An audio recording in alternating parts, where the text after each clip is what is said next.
Mesdames et messieurs les premiers présidents, mesdames et messieurs les procureurs généraux, mesdames et messieurs les magistrats et magistrates.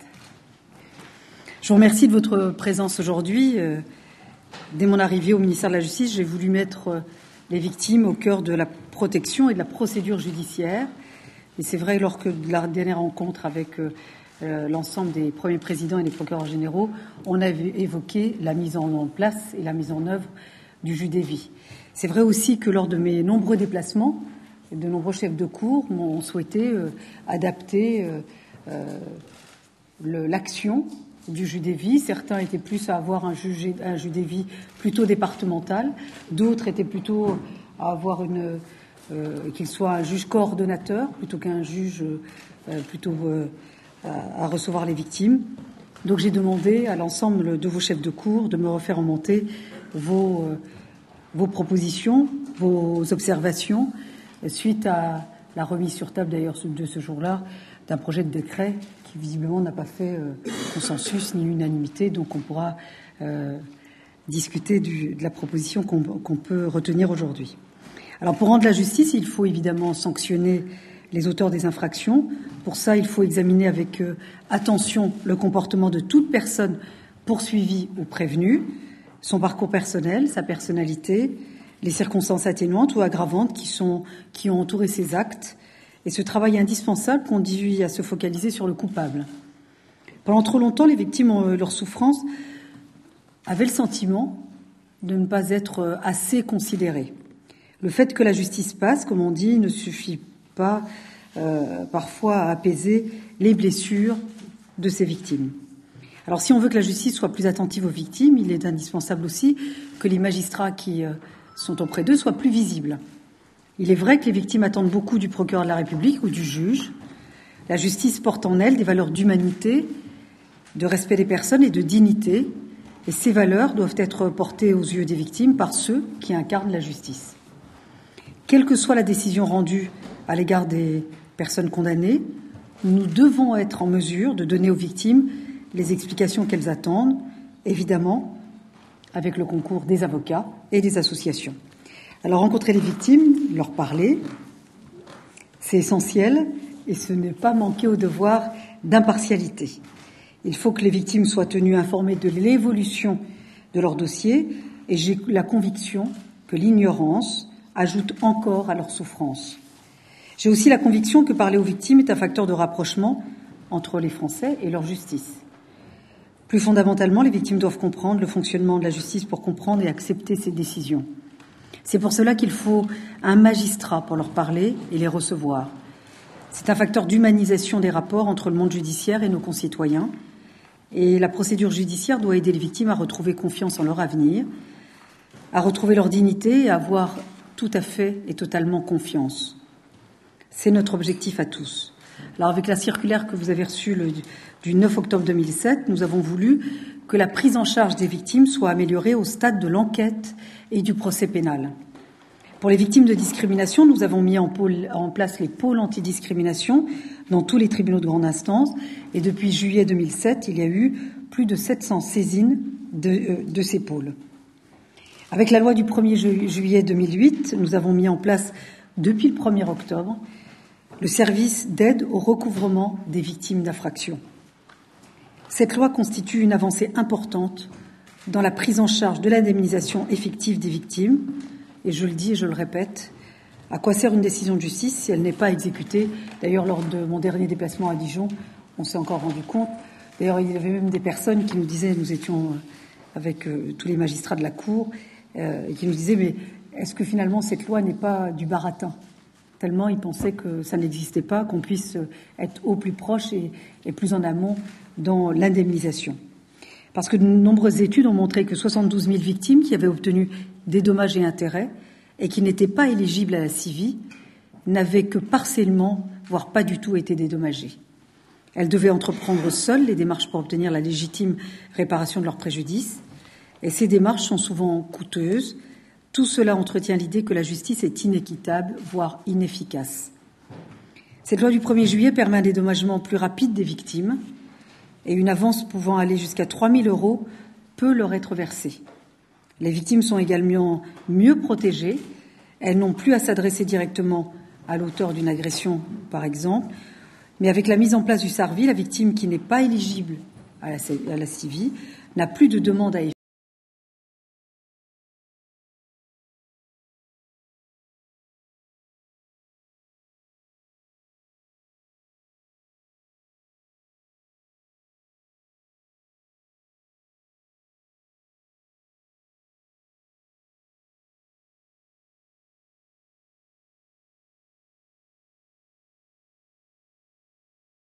qualité. Alors ce service est opérationnel depuis le 1er octobre 2008 et il est déjà perçu de façon extrêmement positive. La principale innovation en matière de politique d'aide, c'est aussi la création d'un juge aux victimes. Alors c'est un innovation essentielle politique d'aide aux victimes. Il a la continuité de notre service, mais il est aussi l'interface nécessaire entre l'auteur et la victime. Alors après moins d'un an d'existence, parce qu'il est opérationnel, alors c'est assez inégal d'une cour à l'autre, mais ça fait du 1er janvier au 2 janvier 2008. Alors moi je souhaite remercier les magistrats qui exercent ces fonctions et qui ont su leur donner tout de suite toute sa dimension, aussi bien dans la procédure et dans le contenu, mais aussi dans le fait de recevoir des victimes. Je vois d'ailleurs pour Lyon, on a eu une expérience qui est très différente de celle de la cour d'appel de Douai, où c'est des expériences différentes, mais un objectif d'être au plus proche des victimes. Alors c'est vrai que la mission était nouvelle, mais je peux vous dire que des courriers que je reçois, pour les personnes qui ont été reçues dans certaines cours d'appel par le juge des vies ou par les magistrats, on a le sentiment que c'est un service nouveau et qu'on découvre une autre facette de la magistrature.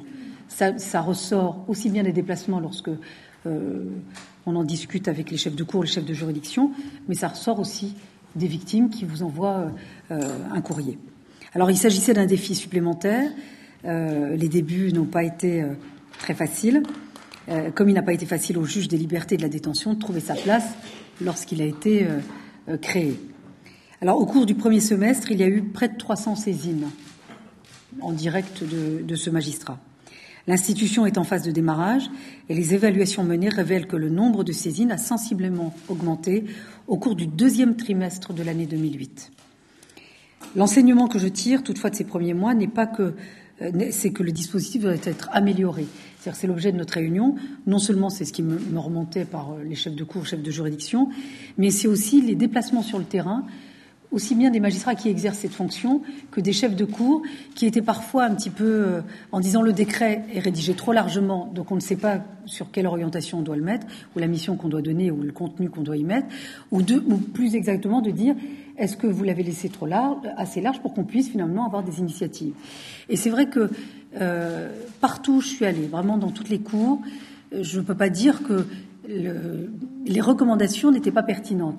Alors certains, parce que j'ai dit que j'y répondrais. J'ai vu le premier président de Toulouse. Il m'a dit qu'il a envoyé le vice-président, je vois pas, Toulouse, oui, en disant. Alors certains disent que c'est plutôt une mission dévolue au parquet, et d'autres, dans d'autres cours, si je prends Douai ou Lyon, que ça serait une mission finalement à bien revoir pour le siège, mais à bien fixer les modalités. Donc c'est très très large dans ce qui est remonté. Alors, ce que je souhaite aujourd'hui, c'est que d'abord on puisse répondre aux attentes des victimes, c'est le premier objectif, et le deuxième chose, que ça puisse aussi faciliter la mission que vous menez.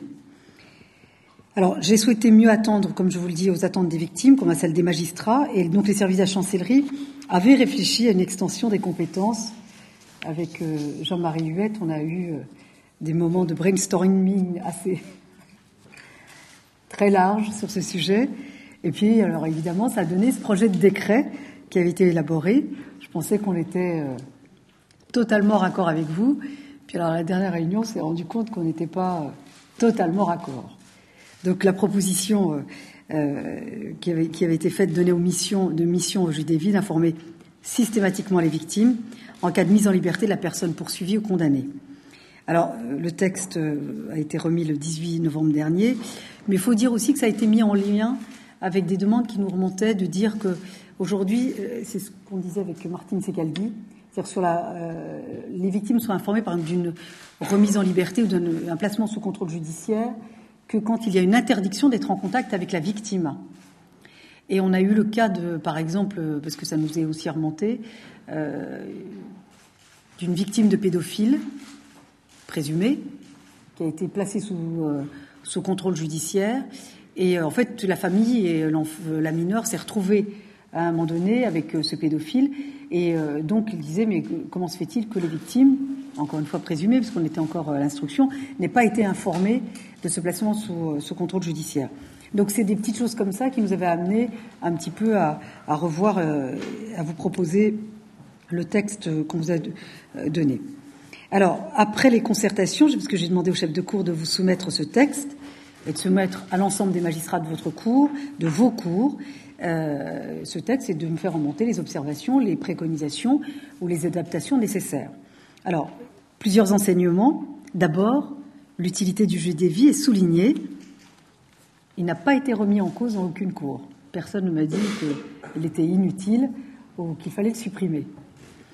Le deuxième enseignement, c'est que l'information automatique des victimes en cas de remise en liberté de l'auteur suscite par contre de nombreuses interrogations, c'est ce que je vous disais tout à l'heure, mais beaucoup d'entre vous ont fait remarquer que cette information n'était pas indispensable, notamment dans les affaires d'atteinte aux biens. Parce que c'était, je crois que c'est vendredi, c'était assez pertinent, je ne sais plus quelle était la cour, on disait est-ce qu'on ne peut pas restreindre le champ d'intervention du juge des vies, par exemple pour les atteintes aux personnes, et pas le mettre pour, par exemple, les atteintes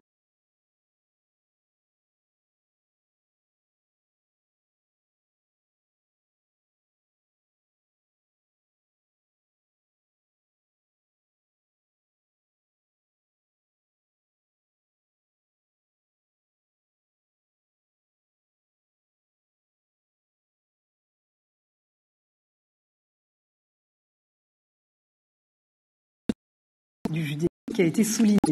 Donc, on a essayé de trouver une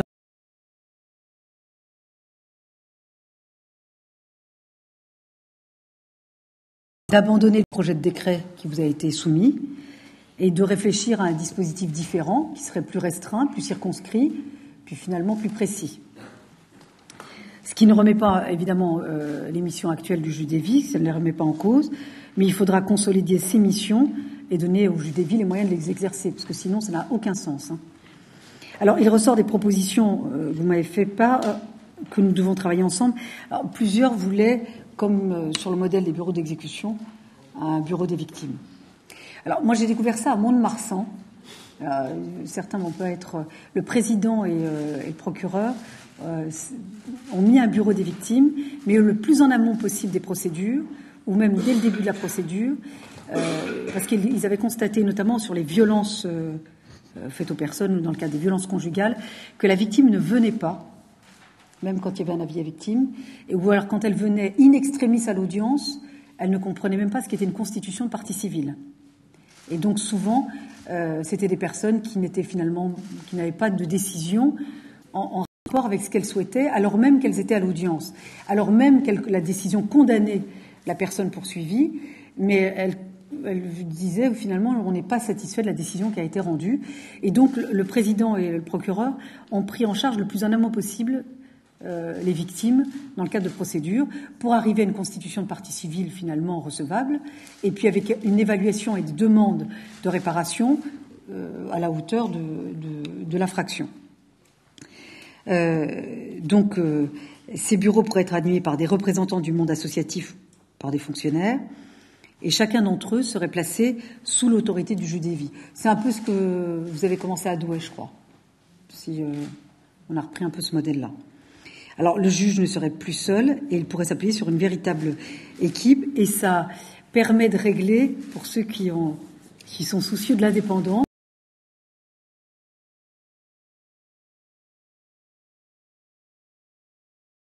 la procédure, et dans ce cas-là, on aurait un problème par rapport à la procédure. Alors, ça dépend des juridictions. Certains disent ce juge en charge des victimes, qui suivrait les procédures, ne serait en aucun cas n'aurait aucun cas à traiter de l'affaire. Alors ça dépend aussi des tailles des juridictions. Alors ce nouveau dispositif permettrait aux victimes d'être mieux informées, et en particulier sur l'état d'avancement de la procédure ou le déroulement, par exemple, d'une détention. C'est à peu près les courriers qu'on reçoit. Quand il y a des réclamations, c'est à peu près là-dessus que ça porte. Elles pourront être également orientées sur les services compétents, CIVI ou SARVI, pour obtenir l'indemnisation.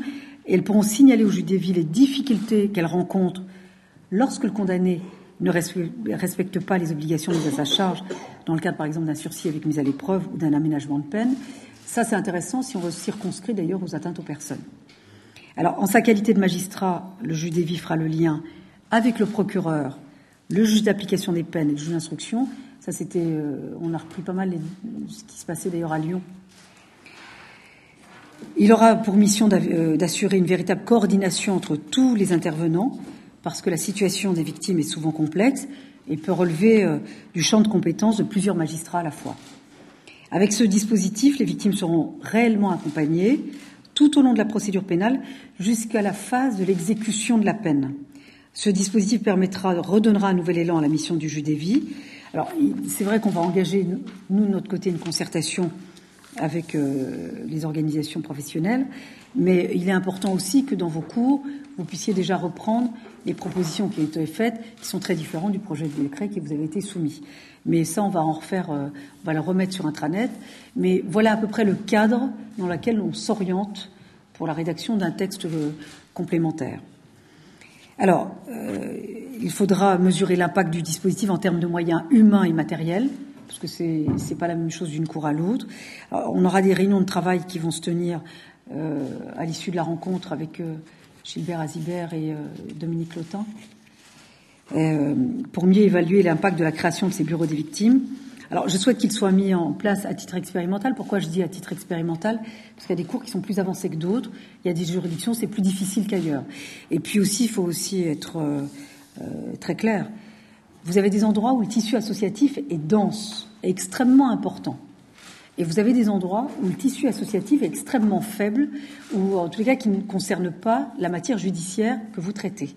Donc c'est vrai que les cours ou les juridictions sont dans des environnements finalement assez inégaux. Et il faut évidemment que nous on en tienne compte pour vous allouer les moyens. On n'aura pas la même chose dans une juridiction où les associations sont extrêmement présentes, où elles ont pris les devants. On l'a vu d'ailleurs dans la lutte contre les violences conjugales. Il y a des endroits où on n'a pratiquement rien. Et là, on demande tout à la justice. Donc ce bureau des victimes va être extrêmement important.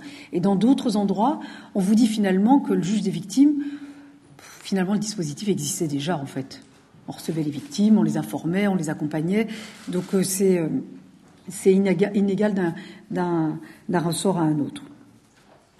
Alors, il ne faut pas oublier que protéger les Français, c'est aussi favoriser l'insertion des personnes condamnées, parce que les aménagements de peine, ça aussi, il faut l'expliquer, parce que ce qui nous remonte aussi, c'est que, mais ça c'est une discussion que j'ai à chaque fois avec vos chefs de cour, c'est vrai qu'on a du mal à comprendre, vous êtes magistrat, vous le savez, mais pour faire de la pédagogie sur l'aménagement de peine, parce que certains disent on condamne, on exécute la condamnation, et ensuite on croit que les aménagements de peine est un moyen de vider les prisons. Il faut absolument que vous puissiez avoir comme explication, mais même pour les victimes, parce que les victimes, c'est incompréhensible pour elles, les aménagements de peine souvent.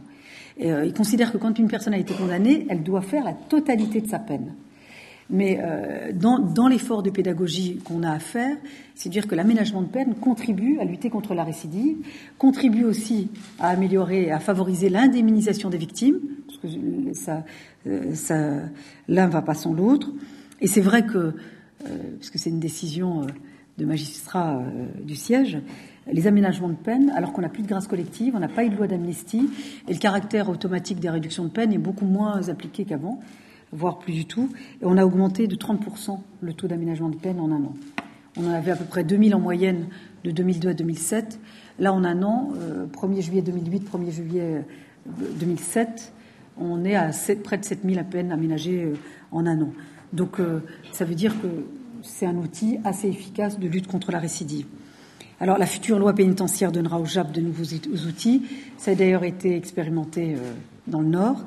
Je présenterai le texte à la commission des lois du Sénat mercredi, et la loi devra être examinée par le Parlement à compter de la rentrée parlementaire au début de l'année. Voilà, mesdames et messieurs, les points que je voulais aborder avec vous. Donc on a pris en compte vos recommandations, comme on l'a fait d'ailleurs sur d'autres sujets. Ça me permet de faire un petit point notamment sur la commission dite Varinard, parce que certains magistrats étaient présents. Ce rapport, je l'ai mis sur intranet. Dès que nous l'avons eu, comme je m'y étais engagée avec auprès des chefs de cour, je voulais que vous l'ayez au même moment que moi on me le remettait, pour que vous puissiez aussi l'avoir dans vos cours, pour voir ces 70 propositions, parce qu'on en a retenu que quelques-unes. Il y a 70 propositions. Je trouve que ce rapport est intéressant. Et il est important aussi de rappeler que, s'agissant des mineurs délinquants et sur les actes de délinquance, notamment les plus graves, il s'agit de les prendre en charge le plus en amont possible. Et une sanction, notamment une sanction pénale, parce que les mesures éducatives n'existent dans aucun texte. Il n'y a pas de fondement légal à la mesure éducative. Et donc, il est important aussi de le rappeler. Mais la sanction pénale pour un mineur délinquant, c'est aussi, par exemple, une obligation d'aller à l'école, d'avoir une formation. Et puis parfois, et vous le savez bien dans vos missions, il n'y a plus du tout d'environnement familial. On se rend bien compte que ce sont des enfants ou des mineurs qui se sont ancrés dans la délinquance par défaut de structure. Et donc, c'est aussi notre responsabilité que d'être les structures qui ont fait défaut à ces mineurs, et par la rescolarisation, par le soin, par l'éducation, par la formation, par le travail, in fine. Et tout cela se fait le plus en amont possible. On a vu les dégâts de la délinquance des mineurs quand on s'en occupe le plus tardivement possible. Donc c'est notre responsabilité de les prendre en charge le plus tôt possible. Donc je suis certaine que ça en fait partie, que ces bureaux des victimes nous permettra de rendre notre justice encore plus proche, plus humaine, mais aussi plus respectée. Parce que je trouve que dans le contexte actuel, c'est important qu'on respecte aussi la justice dans ses décisions, mais aussi qu'on respecte ceux qui la rendent, et que c'est pas des automatismes. Et quand les choses sont faites dans la légalité, dans la procédure, il faut respecter la justice telle qu'elle est. Et ça a toujours été mes propos, il faut que la justice soit la même pour tout le monde, sur tout le territoire. Et c'est comme ça que je compte mener ma mission. Et pour respecter la justice et l'autorité judiciaire, c'est aussi respecter ses décisions. Donc je tenais également à vous le dire. Et moi, je suis ravie que sur ce jus des vies, d'abord, il n'ait pas été remis en cause. Ça veut dire qu'il y a une nécessité. Mais sur l'organisation, moi, je vous remercie des propositions qui ont été pertinentes, qui finalement, en l'espace de 3 semaines, on a pu intégrer, qui nous a permis de nous économiser de l'énergie et du temps, Monsieur Huette, pour pouvoir aboutir à cette nouvelle proposition et à cette nouvelle procédure. Voilà. Alors sur les moyens, vous allez en discuter. Puis sur l'organisation, vous allez en discuter, puis on aura un nouveau texte qu'on vous soumettra assez rapidement en fonction des éléments que je viens de vous indiquer. Voilà, je vous remercie.